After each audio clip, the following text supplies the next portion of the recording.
Double Neo-Angle Shower Curtain Rod Installation Instruction. Installation tools: drill, hammer, hacksaw, tape measure, level, pencil, Phillips screwdriver, awl wrench.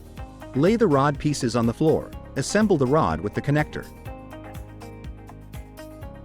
Measure the rod and space to verify that the rod sections are the proper length for your installation. If not, trim with a hacksaw. Slide T-shaped ring onto the rod. Insert the ends of rod into the wall flanges. Measure and mark the placement of flanges. Hold the rod up to the marked mounting height. Level the rod. If needed, adjust and re-mark the placement of flanges.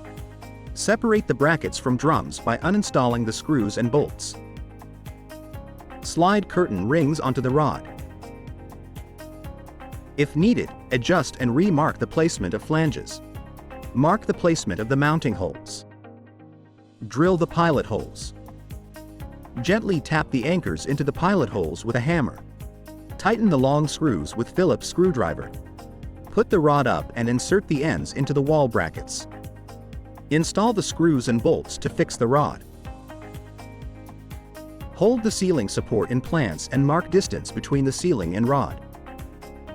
Cut the ceiling support proper length with a hacksaw. Thread the ceiling flange to the ceiling support. Once the support is ready, insert the end to the loop.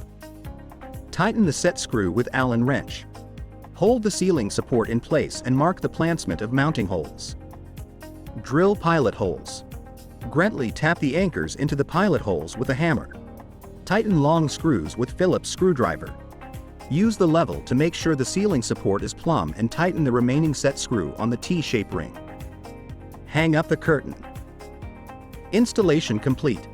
Your double Neo-Angle shower curtain rod is set up perfectly, adding style and convenience to your bathroom.